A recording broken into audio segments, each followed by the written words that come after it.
Today marks 2 years since the World Health Organization declared a global pandemic. BC, like governments everywhere, was tasked with the immense challenge of responding to a deadly disease we knew very little about.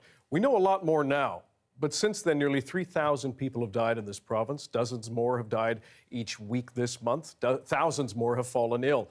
Yet the pandemic response is changing again, the burden of responsibility shifting largely to individuals. To take stock of where we've been and where we're going, we're joined by BC Health Minister Adrian Dix. Minister, first of all, why is now the right time for people to not have to wear masks indoors, even in crowded places like transit and in stores? Well, in BC, we've consistently followed the science and followed the guidance of public health. Over the last month, you've seen it every day. You've been reporting on it every day, Dan. Test positivity's gone down. Hospitalization's gone from 1,059 at the height of the Omicron variant of concern to today 368 people in hospital. So this is a balance.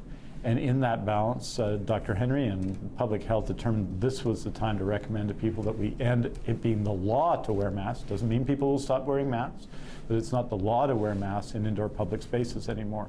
It's following the evidence, following the science. We didn't rush.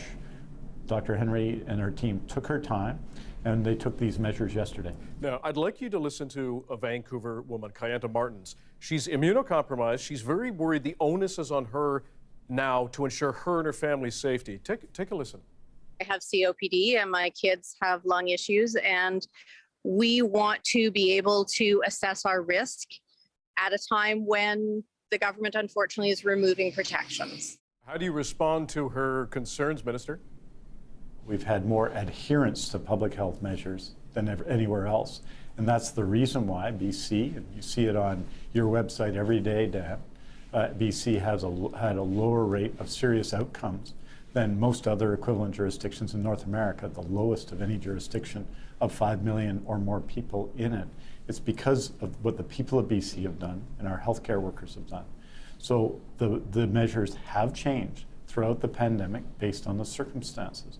And right now, the circumstances are such that it is, I think, possible to release some of those public health measures. And remember, those measures also have their own consequences.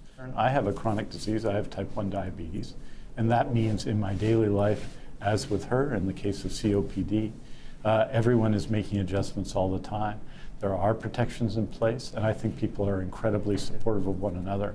I think this is the time to take away some of those measures, to ease those restrictions as cases go down. And there was always going to be a moment when some of those restrictions were taken off, and Dr. Henry and our public health teams, based on the science, have done it. You'll recall over the last week or so, some people have criticized us for not acting quickly enough. But in BC, we've had fewer changes in restrictions than almost any other jurisdiction. We've been more consistent. And this consistent, methodical approach has worked well for us, and it's been supported by the public. But everyone has to, in all matters, has a role in managing their own risk. We do it every day. Everybody with chronic disease does every day. And it's a challenge, and I understand the anxiety that many people will face. We've been living with this now for 2 years, and this is a change, and it'll be challenging. And I am very empathetic to what all people with chronic diseases or other challenges face in this time. But I think it's the right time to make these changes based on the evidence. That's what Dr. Henry did yesterday. Minister, on that point about chronic diseases and those who were challenged, Premier John Horgan, who is now a cancer survivor, compelled people, asked them to wear a mask around him as he did a news conference today. It was in the notice that was sent out to the media and others. Why not keep the protections in place for example, a cancer survivor or somebody else who takes transit and is now worried that they're going to be exposed more to COVID? Well, the same rules apply to everybody. There's no special rules, and Premier Horgan isn't asking for any special rules in every workplace. I'll just give you an example. I came into work today, had my mask on when I went from my apartment to my car, took off. Today I was driving alone in my car. I came down to the downtown offices here. I did an event where I wore a mask when I was around other people, except when I spoke, as in this moment. And that is the pattern and what I've decided to do in my workplace.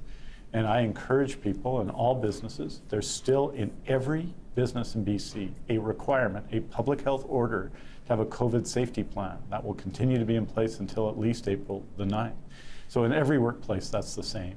And we do have to manage our risk in that way. And I encourage people, both to wear masks. I'll certainly be wearing masks when I get groceries later.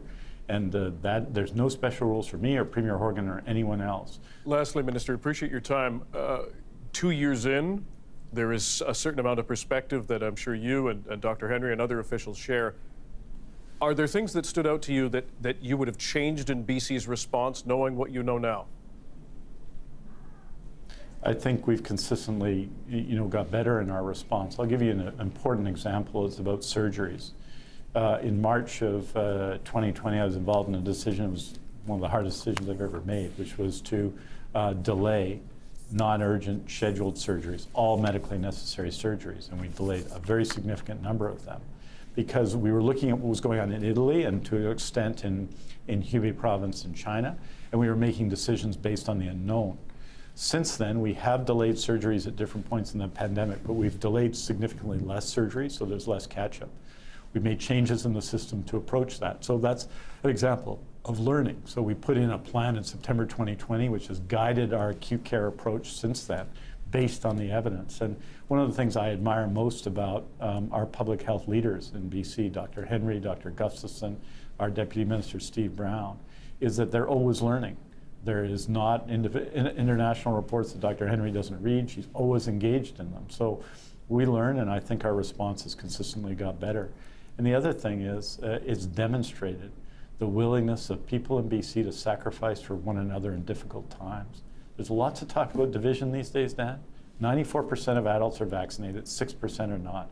That's division, but it's division at 16-1. It's not division at 50-50. We've had incredible support from people in BC, and all I can think of on this day is gratitude to them and a real sense of condolence for all those who've lost loved ones in what has been a very difficult time. Minister Adrian Dix, we appreciate your time. Thank you. Thank you.